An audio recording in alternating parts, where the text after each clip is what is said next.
Hello and welcome to IR Thinker, where international affairs are discussed. I'm Martin Zupko. Today I'm interested in international relations triangle between Israel, Azerbaijan and Iran. My guest today is Alexander Grinberg. Hello, Alexander. Hello, Martin. Alexander is a researcher at the Jerusalem Institute for Strategy and Security. He is expert on Iran and he publishes articles about this topic, this issue. So let's start with the first question. And that question is to give us a bit of brief overview of Iran and Azerbaijan relationship, because your latest article is speaking about the proxy war. So let's explain this a little bit. Well, first of all, let's dwell into deeper reasons of the conflict between Iran and Azerbaijan. It is noteworthy that the conflict between the two countries has always existed since Azerbaijan's independence in 1991, meaning that Azerbaijan, by the mere fact of its independence, bothers the Iranian regime. There is no historical background of then history, if I may say, that fuels this conflict. Yet, first reason, Azerbaijan is divided. Azeris are making up the most important national minority of ethnic minority of Iran, meaning that the southern provinces of Iran are called Azerbaijan Janubi, southern Azerbaijan, whose population consists of Azeris. They are Shiites, they are Iranians, but they speak also their national Turkic language. It's not Turkish, it's Azeri language. And although they don't want to immigrate to the independent Azerbaijan, of course, they feel sympathy with Azerbaijan to the detriment of their regime. Meaning that the regime doesn't like the independent Azerbaijan because it is a secular state, and of course because of its ties with Israel. And there is also another deeper reason, and it is the discrimination of Azeris by the regime. It is noteworthy that there is no ethnic discrimination in Iran on a personal basis, as long as you are Shiite, of course. Meaning that I am not talking about a situation when a person who is Azeri or Kurd is discriminated personally. But it means that the Azeris, who have their national language, they are deprived of their natural right to have a press and education in their language, which only fuels separatists' tendencies within Azerbaijan, the southern Iranian Azerbaijan, which, of course, the regime doesn't like either. This is the main reason of the conflict. There are also tributary reasons, such as the conflict between Iran and Russia and Azerbaijan over the territorial waters of the Caspian Sea, which is divided between Iran and Azerbaijan. Azerbaijan also is working to create the Zangezur Corridor relating Azerbaijan to Nakhchivan. It's Azeri region, but isolated from Azerbaijan. If Azerbaijan manages to accomplish the build of this corridor, it will relate Azerbaijan to Turkey, and it will be on the most important trade way from Azerbaijan to Turkey to Europe. And of course, there is also Israel factor that in the view of Iran, the Azeri government is on the payroll of the Zionists. You could see an anti-Semitic cartoon of Azerbaijan's president Ilham Aliyev depicted as a Jew with a big Jewish nose, etc., etc. Meaning that it's criticism. It's not the criticism of this or another Azeri politics, but something that is not normal, to put it mildly, between normal countries. And in this regard, it should be noted that the relations between Israel and Azerbaijan they were established in 91, immediately upon the independence of Azerbaijan, and they had nothing to do with Iran. Meaning that it is not true to see that the conflict of Iran is with Azerbaijan is because of the Israeli presence there. Why is there Israeli presence there? Because of Iran. No, it's not true. Why? So there is another reason also, because Baku has always been a center of the Tsarist Russia's petrol industry. It was a big industrial city, and there were always Jews, both Ashkenazi and the local it's not Sephardic Jews, but mountain Jews, Persian-speaking and Azeri-speaking Jews that had different communities. And despite all that, all the people who hail from Baku here in Israel, they remember with love the city and the country, because Azerbaijan was the only place in the Soviet Union where the Jews were never discriminated, where anti-Semitism had never existed. This is like why Azerbaijan. And of course, Azerbaijan is important because of its role as a chief supplier of crude oil to Israel, and also Azerbaijan is gaining more importance because of its capacity to supply gas to Europe. It cannot replace the Russian gas, of course, but still it is a very significant supplier. Iranian propaganda is behaving in such a way that it exacerbates conflicts in general instead of trying to calm them down. For example, they call Azerbaijan on the regime Baku, the Baku regime. They write from time to time that Nakhchivan has always been a part of Iran, and there was a spontaneous, between the brackets, attack on the Azeri embassy in Iran.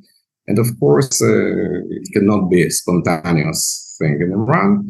And the last thing, Iran is acting through, it is carrying out its disruption through various framework that usually cannot be suspected of intelligence activity. For example, there is an organization for Islamic international ties.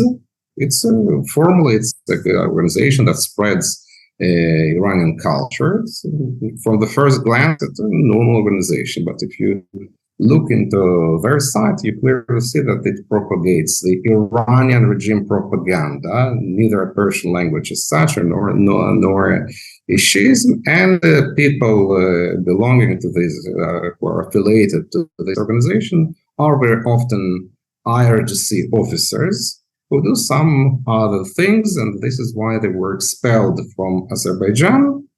And just to make this point clearer, it's not that it is not my only proof that if Azerbaijan expelled them, so there are Iranian spies, because there are plenty of other cases. For example, in Algeria, a cultural advisor of the Iranian embassy in Algeria was carrying out actions that were not, to put it mildly, in conformity with his diplomatical status. And this person also belonged to this, the English abbreviation is ICRO, International Organization for Islamic Ties, or something like that. So it's a reiterating pattern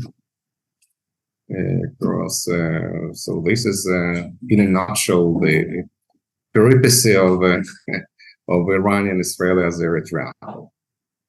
I see. And one question from my students. There are approximately 12 to 20 million people in Iran associated with Azerbaijan or Azeri or Persian Turks or Iranian Turks, Iranian Azeris. Depends what sort of names are we using. And the question is how those people ended up in Iran, or is this by historic sort of development between Iran and Azerbaijan? Because that's a quite significant portion of population. Yes, it's a very interesting question. So the answer is as complicated as the question. It's a both historical and political development because, well, there were Azeris, but it is true that there has never been independent Azerbaijan. Okay, it is a new creation following the collapse of the Soviet Union. It is a Soviet Union that created this Azeri Republic, but again, it is true for many nations. There are very many nations that didn't exist 200 years ago, but they exist now. It is not I cannot gauge the credibility or veracity of this in other nations. So, and of course, there have always been Azeri language. But Iran is a nation state. Unlike most Arab countries, Iran indeed is a nation state in the influence of a Persian culture, though they speak their own languages.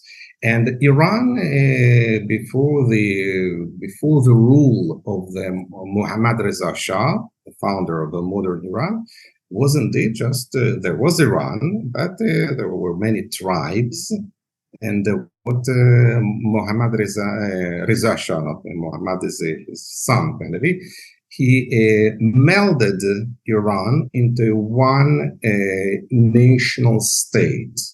He destroyed the independence of tribes, and meaning that as a result, Iran is indeed a unified national state in the sense that I don't have quite a good analogy, but the people are united by Iranianness, by Iranian culture, but they want also to preserve their own ethnic origins or language.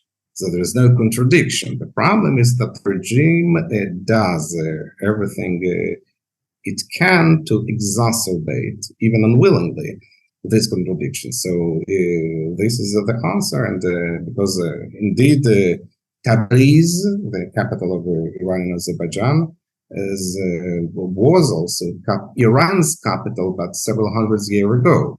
But the regime creates problems, or it has always something to do with the protest across the country, meaning that the regime always prefers to dispatch Basijir, like this paramilitary organization, from remote regions or villages to crush the Teheranis and vice versa, because it is plausible to assume that an Azeri from Tabriz will be reluctant to attack his own people and also other people. So it also serves as to the policy, to divide and rule policy of the regime. Hmm. And do you know if those people, they have like ethnicity written like Iranian Azeri, or they are considered as Iranians only? Is there any difference or not? No, there are no written distinction. However, you can know Azeri. It's not Azeris are Shiites, so it's not it's not a problem, and it's very. Me personally, I find it difficult to distinguish between original Persian Iranian, Lower Iranian, and Azeri Iranian. But in the case if they are Kurds or Baluchis, then it is a problem because of these populations are Sunni. If you are Sunni, then you have a problem. But of course, well, if it's the Jews, it's also clear. I don't know whether they're right, whether you are Sunni or a Jew, but it is better, as of now, in Iran, it is better to be a Jew than to be a Sunni or to be an Arab. Because it's a poisonous amalgam of Iranian nationalism with Shiism. You wrote in an article that Azerbaijan hinders Iran from achieving its ambitions in the Caucasus. Nevertheless, Iran cannot fight Azerbaijan directly and has relied on the Moscow-Yerevan-Tehran axis for the purposes since the 1990s. Could you please explain to our viewers why Iran cannot fight directly Azerbaijan? Yes, one of the principles of Iranian security strategy relies on asymmetric force or asymmetric power. What does it mean? The Iranians gained a lot of combat experience during the horrible Jang-e-Tahmili, the Iran-Iraq war, and they understand their weak points, say, unlike Russia. If you compare, they understand, for example, that they don't have a normal combat-ready air force because they don't have parts from the US, and so they develop more UAVs and other manned vehicles because it's better and cheaper that what they can achieve through this than trying to build a normal air force. By the same token, they develop missiles because it's the force multiplier, like Hezbollah. And the third thing, it's a third element of this asymmetric warfare is proxies. What does it mean? So, as I understand, they cannot fight directly Azerbaijan because the Azeri army is better trained, equipped, and of course more motivated because they will defend their territory, and so it's useless. So they opt for another way, sending pro-Iranian militias. Part of them are Azeri militia, El Huseyniyyun, that was founded by the martyr Qasem Soleimani.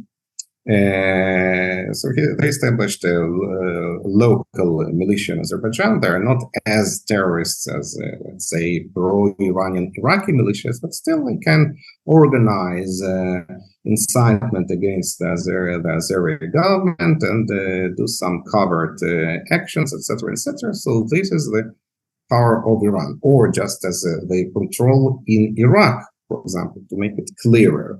What does it mean exactly? It doesn't mean that Iran occupies Iraq or Syria or Lebanon. No, they don't have power, and the regime clearly understands that the Iranian people is wary of wars, or they have enough with the war that claimed the lives of more than 1 million people from both sides, Iraq and Iraq. And but it means that they have militias fully to their order, and these militias wreak havoc in every region. For example, Hezbollah controls Lebanon, just as in Iraq they still not control Iraq, but of course it's the blueprint of Hezbollah that they would like to have there. But if the event of something happens in Iraq, these militias can create disaster, just a unmanageable situation or no man's land.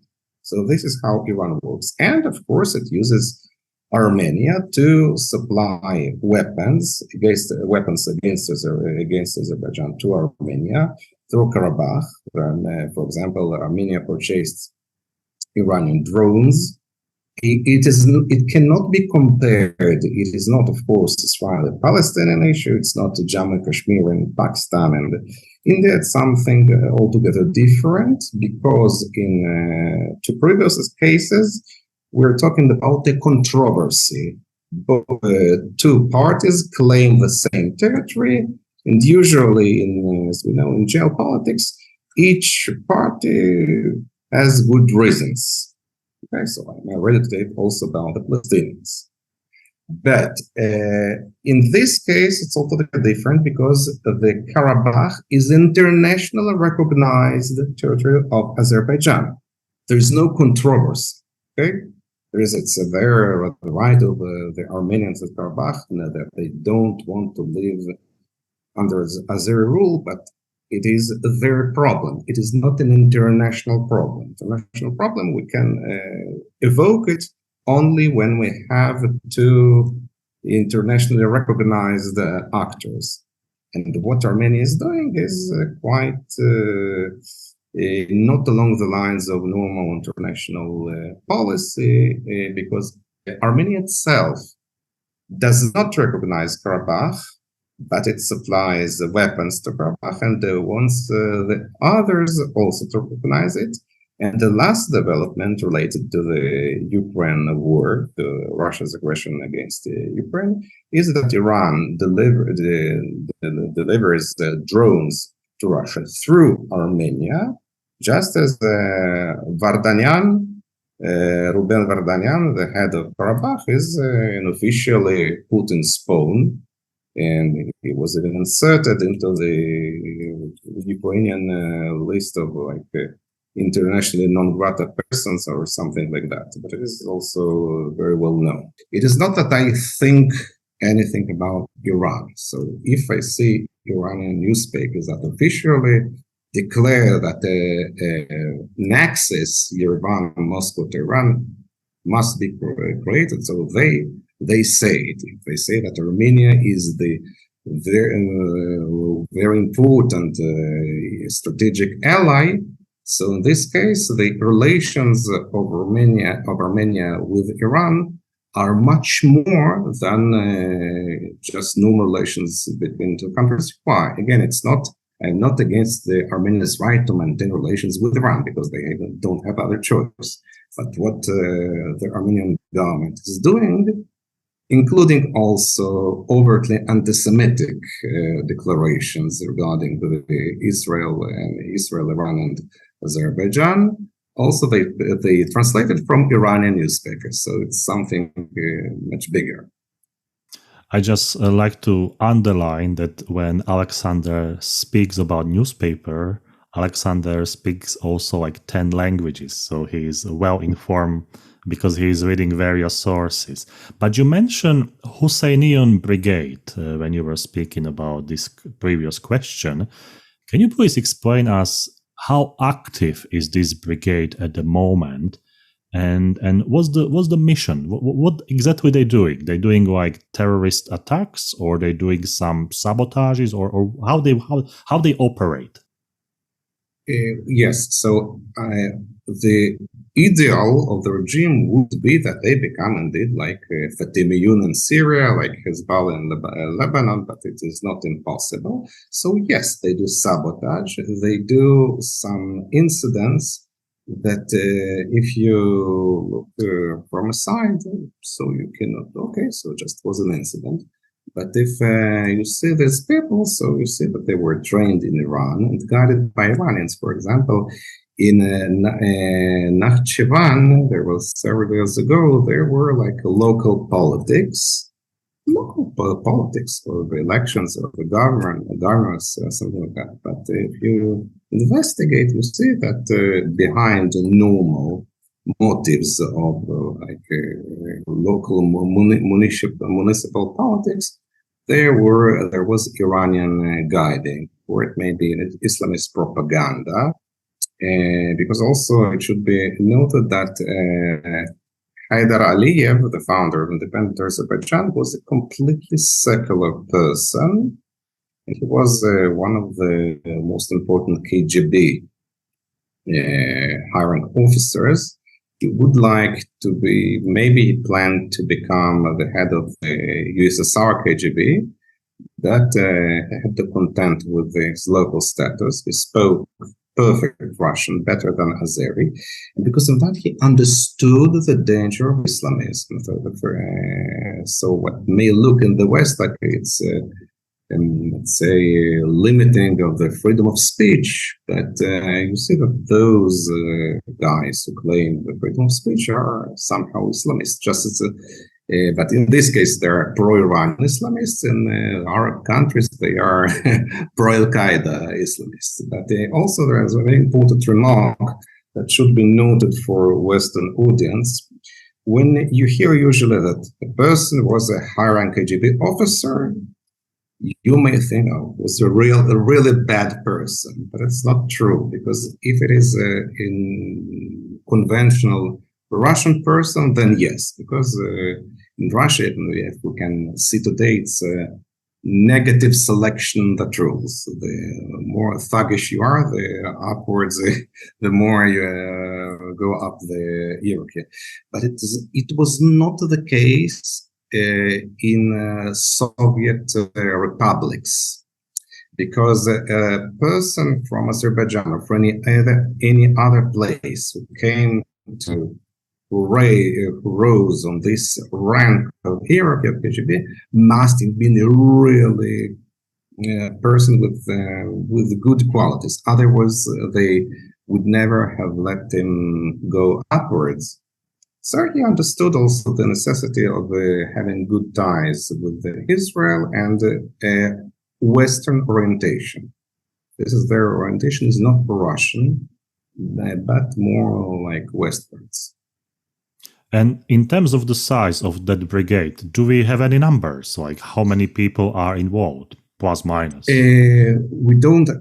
Me personally, I don't have numbers. I know that they exist. They exist, but it is not so important the military meaning of the term, because they focus more on diversion and sabotage, or like maybe some tactical arrangements when the Iranian, it's not Iranian army, it's IRGC. Iran has two armies. It's important to keep in mind when they carry out drills, military drills, past the Azeri border. So they're maybe also active there, particularly in Nakhchivan, because it's isolated. But they don't have any concrete information about numbers and weapons or something like that. It's also mainly its intelligence activity. This is what's more important, because if these people speak Azeri, they're local, and they can easily transfer to Iran. And as we say, less information, better. So they are successful in that way as well. Anyway, you wrote in one of your articles, the Zangezur Corridor, which is supposed to pass along Armenia's and Iran's border, bears enormous importance for both Iran and Azerbaijan, although it is situated on Armenian soil. So is there any internationally accepted solution about this corridor, or is it going to remain an object of military confrontations? I would say that in principle, it is possible to resolve it through goodwill, because they don't want to annex all the territory. Just they want to have a passage through this territory. It's nothing. There's no. It's about that. But even if theoretically Armenia is not ready even to hear about that.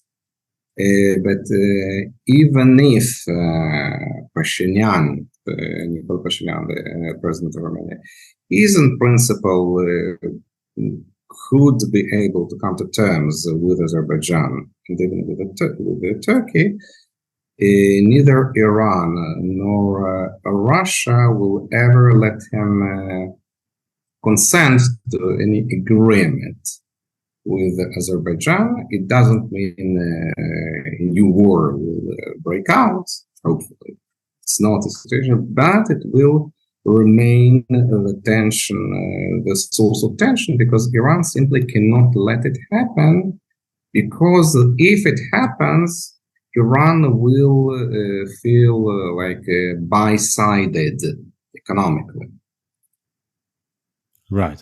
You mentioned Armenia and Azerbaijan in relations to Iran, but what about Georgia as the country in the Caucasus? What's the relations between Georgia and Iran? Relations between, as far as I know, the relations between Georgia and Iran are normal.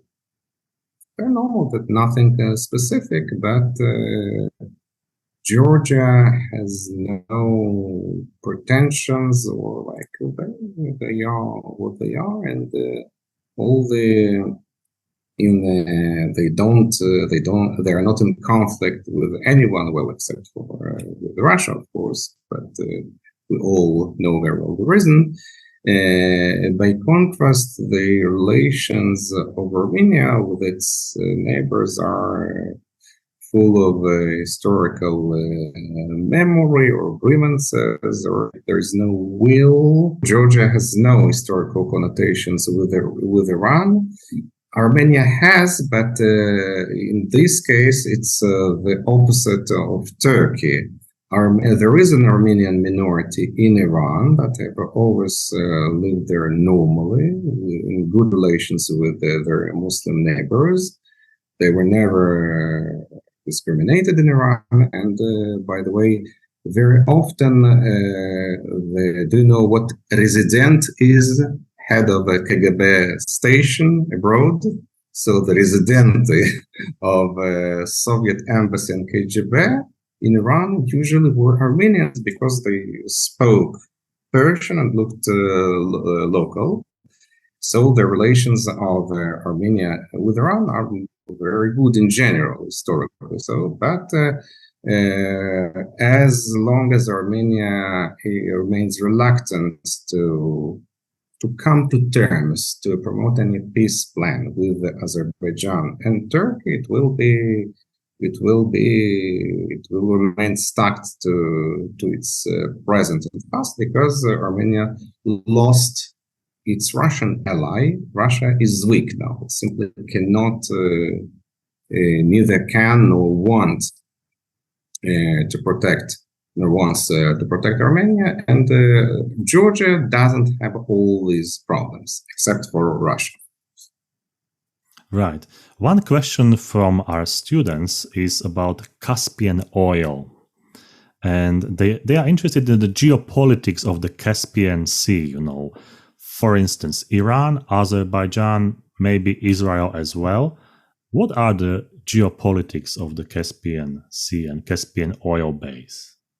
Well, Israel is not taking part in the geopolitics of the Caspian Sea. Just as I said, Azerbaijan is one of the main suppliers of oil to Israel. So from this point of view, it is important. But overall, yes, it is a center of many rifts between Azerbaijan and Iran, but also between between Iran and Russia, because Russia also wants to have its share of Caspian Sea through the other republics, and the Russians and the Iranians don't trust each other. I mean, of course, I'm not talking about on a personal level, but on the level of states, the relations of Russia and Iran are very complicated, because in 1946, Stalin attempted to grab Iranian land through manipulations in Iranian Azerbaijan. So it's very else. Georgia, and indeed Azerbaijan, some years ago in Georgia, they were part of the Safavid Empire, of the Iranian Empire, that were occupied by the Russian Empire. So there's these relations are not easy, cannot be easy. And also the Caspian Sea is also, it's not a geopolitical conflict. It's not, of course not. But there is, when we hear about the growing cooperation between Russia and Iran, so there are much more words than deeds. When you read about those activities of Iranians and Azerbaijan, do we know anything about the secret service of Iran doing some activities in Azerbaijan?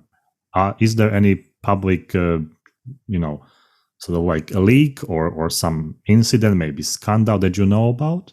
When the Azeris expelled several Iranian diplomats who were Iranian spies, so yes, they were Iranian spies, because this is what they are doing. Of course, the Iranian intelligence also doing all these moves of sabotage, diversion, incitements. bread and butter of Iranian intelligence activity. Again, it's not something specific Iranian. It's very similar to what KGB was doing. Because indeed, for Western or for Israelis, it's not things that foreign intelligence is doing.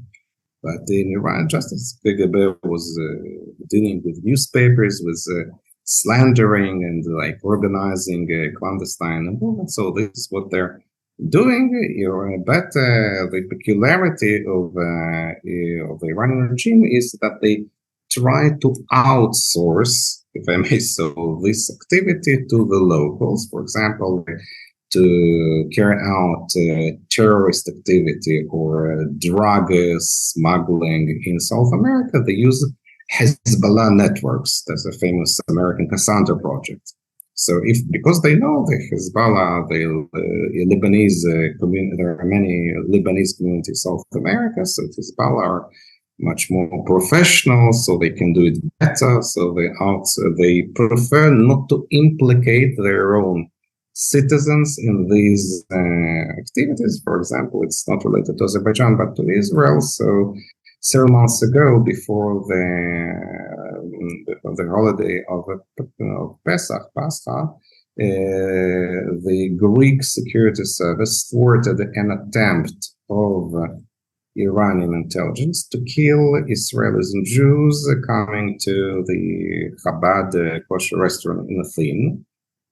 But what is interesting that two persons who were arrested and were slated to carry out this carnage, they were Pakistanis. They were Shiite Pakistanis, were indoctrinated in Iran, and they were supposed to get to receive a payment for $1,000 for each victim. If it, God forbid, had become real, so okay.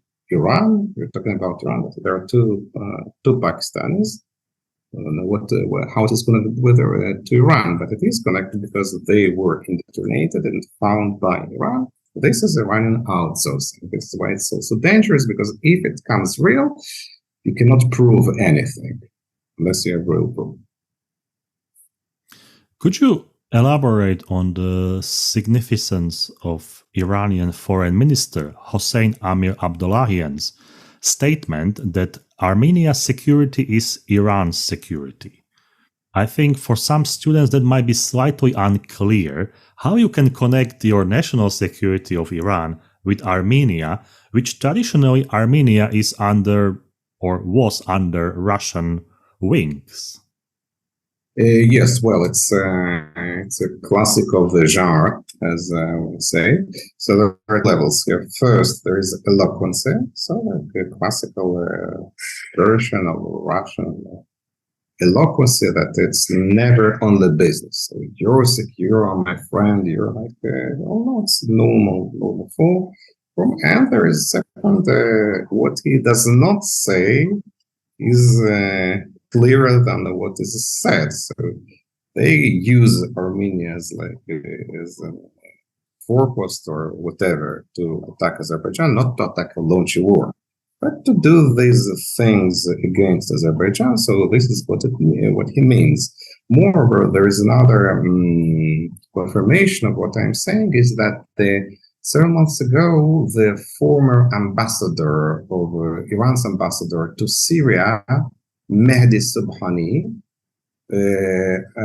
has accomplished his position in Damascus and was transferred to Yerevan. So he is an ambassador, Iran's ambassador to Armenia. Why it is important? It is important because Iran's ambassador in Lebanon and to Lebanon and Syria, it's not a diplomacy, it's a real military command and coordination of Hezbollah, Shiite militias, nothing to do with diplomacy. It is very important and responsible role.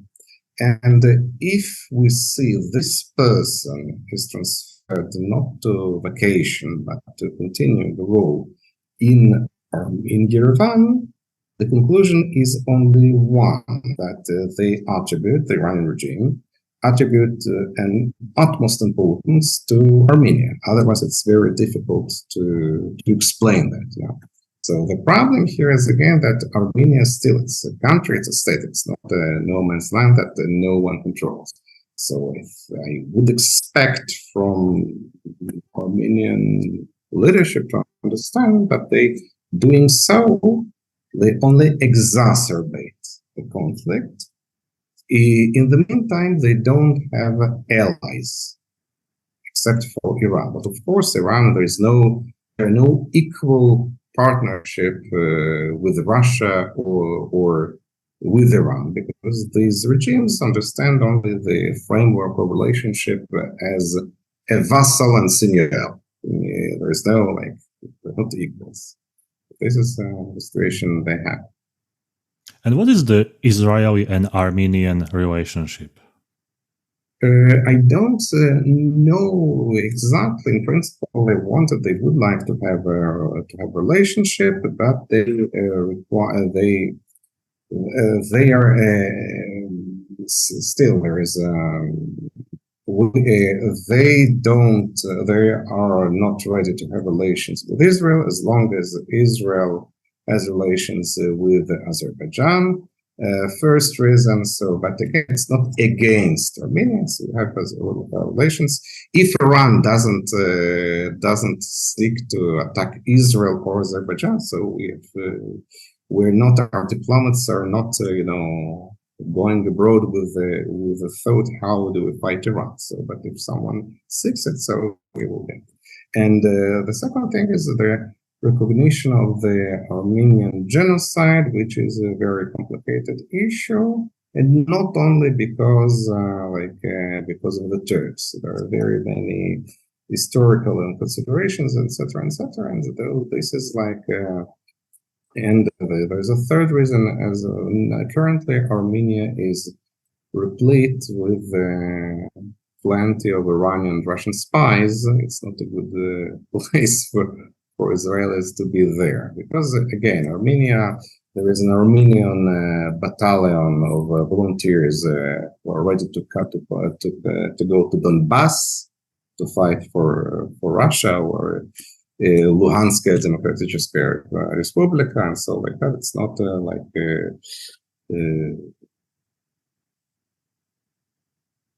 this is, but in principle, I don't know whether what is the current status of relations with Armenia. I don't, frankly speaking, I don't know, but it is. I know that it is minimal. We mentioned the Nakhchivan region many times during the talk. Can we sort of sum up why is this region important, and what is the essence of the conflict? Well, as I said, it's economically important because not because of itself, but because of this triangle of borders, because of its economic potential. If many ifs, if Zangezur Corridor comes true, but the main problem is, as long as all these it's normal that history in general world consists of geopolitical conflicts. It's just a reality of human history. The problem, I think, in my poor opinion, one of the problem of Europe was to wake up and to understand that wars are part of it. It's better to forestall war, but it happens. But still, you have two ways: try to calm down the conflict, try to minimize the reasons for its continuing, or try to add fuel to fire, and which this is what is Iran doing. Namely, in general, it's not. Well, maybe I'm wrong, but I don't know why this region is so important. But because it's isolated and it is adjacent to hostile territory for the Azeris, to Armenia, so they want it they want to secure that. But if Iranians repeat again and again, I know it is historical Iranian territory, so of course the Azeris and everyone else will get nervous. That's how it works. I would also add another phenomenon that we all must be wary of, that is trying to rationalize or something. There's no rational in the mathematical meaning of ratio. It does not exist. So if you cannot say, I cannot say about the foreign conflict, why it's so important. Fulfillment is important because A, B, C. Very important to abstain from very frequent attempts to rationalize the other's behavior. It simply doesn't work because, as I say, an example that I can bring up here is, for example, you can hear many pundits, Western pundits, saying that the Ukraine's fight to liberate Donbass is irrational from the military and geopolitical point of view because we don't know whether it will become possible or not. As now, Ukraine's independence is not under threat. Second, so they will sustain many losses, unbearable for the Ukrainian army. And the third thing, all the Russian populations is indeed Russian Ukraine hating population. So why didn't the answer to that is that a nation in war never thinks rationally, if we mean by rationality what professors and pundits at the university think as rational. It doesn't work. And simply, because there is always a temptation to say, oh, look at this kindergarten. Why can't they just come to terms? My answer to this is those who say it are always Westerners and Europeans who simply have American power to manage for them these quarrels. They don't need resort to this brutal force. So it's not that the Europeans have other values, but they simply don't have a similar situation that was finished due to the very brutal American and Soviet force against the Nazi Germany. It's very important to keep in mind that it's not like, we talk about European values and how we elevated ourselves to the rank of enlightened people, unlike these primitive Jews, Arabs, Turks who cannot understand that. It's necessary. Remember, there was a brutal Nazi beast that could be overwon only by the brutal Soviet force that raped half of Germany and the brutal British American force who burned half Germany afterwards. So everyone is nice. I'm saying it roughly, but it is very important to keep it in mind. Right. Do you think that Iranian military base in Armenia is possible or not? Yes, it is possible because first, again, they say it, for example, they mentioned that we must establish in Armenia a military base in Armenia, but they don't think they will do it overtly in the sense of deploying dozens of tanks or something like that, simply because Iran is very weak militarily.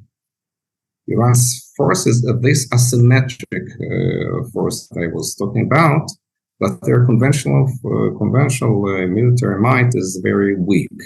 So I don't think they will do that, but of course they can establish intelligence posts, or this is more than possible, drones or something, but everything that can be covered,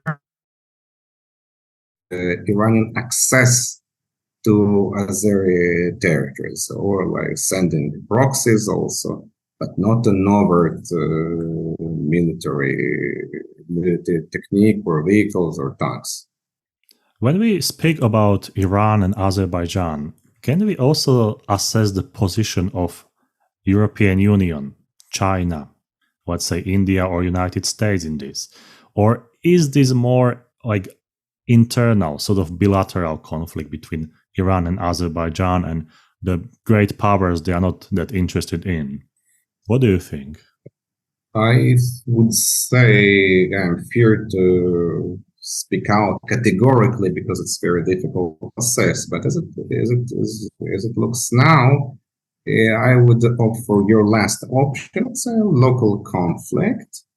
It may become more important if the importance of Azeri gas grows. Then it will become important. And of course, it depends also upon the attitude of each country towards the Karabakh conflict, because for France, so because of Armenian population there is automatic support for Armenia and etc. But I don't know I don't think the European Union has a unified position or an elaborated position. But again, as Russia is losing its influence in the Caucasus in general, and it is important that, for example, as long as Turkey remains strong there, so it won't let Iran to spread.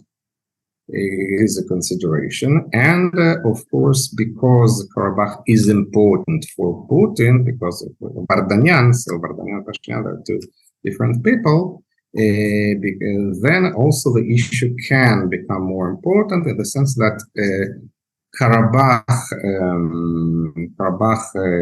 leadership prevents the Armenian leadership from launching peace negotiations with Azerbaijan, because both in principle both parties are ready to talk. Okay? But under the leadership of Vardanyan, for Putin, and also because of themselves, they exert pressure on Armenian leadership not to. They want the war till the end. In principle, this problem can be regulated. There is nothing. Again, there is nothing irresolvable there. But as long as Karabakh is de facto independent from Armenia, so it's a tail that wags the dog. Because Armenian leadership cares for Karabakh, but they also fear them because they wanted to kill Pashinyan after the defeat in the Karabakh war. Not the Karabakh people specifically, but in general. So when it is a democracy, but when some people want to kill your president, it's. How would you describe or define the implications of this conflict on Israel? And the second question, do you think that Israeli foreign policy towards Azerbaijan, Armenia is relatively decent, or you see some space for improvement? Like what should Israel do? I think it has always been consistent. So in the sense that it is what it is. So, and of course, if Iranian intelligence services are trying to do something there, of course, Israeli services will try to thwart it, and because again, it is never the difference. I evoke the similarity between KGB and the Iranian regime. KGB still were never terrorists. They didn't kill people like this everyday policy. The Iranians are doing that. So when they gather intelligence about Israel, it's not about learning about Israel. It's about how to kill Israeli citizens in Azerbaijan. So the Azeri service is strong. But in principle, this is what Israeli policy in general has always been and remains and will remain on that of survival. So when it is, with all due respect to ourselves, Israel still, it's a tiny country in the Middle East whose policy can be only survival. Israel cannot have American or French policy, just as Poland and Italy can never have one Russian policy. It's impossible. And but there is, of course, there is room for improvement. So, for example, I wouldn't say that the improving in the level of formal diplomacy. I would like to see more awareness among Israeli public and journalists and decision makers, and also university schools about this region, that it is true, and you're perfectly right. Israeli, let's say, academic world lacks any serious knowledge let's say it this way, of everything, of everyone who doesn't speak Arabic, because it is necessary to remember that the Muslim world is not tantamount to the Arab world. Most Muslims are not Arab. The biggest Muslim state is Indonesia. So we are got used to deal only with the Arabs, and it is not Arabs, it's something difficult, various completely different challenges, problems, and so on. This, and of course, yes. So that as ministers change every 7 years, it's naive to hope for the improving of their level. Right. And the last questions for today's interview. How would you define Azeri foreign policy towards Israel? Do you see any improvements in the recent years, or it's pretty stable and its standards? It is pretty stable. First of all, their policy is exactly the same. So they, for example, understand or they understood that this policy should never go public because it will damage both us and them. I wouldn't say about improving. You can improve something when you can do two things equally and you improve. But in this case, like in every other domain of foreign policy, or like any other decision in your life, everything you do, you always do that at the expense of anything else. So now, as the overall situation is much better and welcoming towards Israel, so the Azeris, for example, they opened the official embassy in Tel Aviv with this. Does it change anything significant or essential? No, but still, it's better to have an official embassy of a country with written with Azeri flag than so the symbols have also importance. Alexander, thank you very much for your time, for your insightful thoughts about this complicated topic. I think that we covered pretty much everything we wanted, and our students are going to watch this episode with great interest.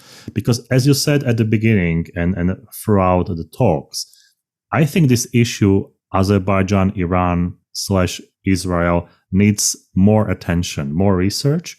And I hope that also this episode will encourage people and researchers to write more about this topic. Thank you again for your time. I wish you good luck with your research, articles, and all the studies that you're doing. Thank you for the occasion to talk about this important issue.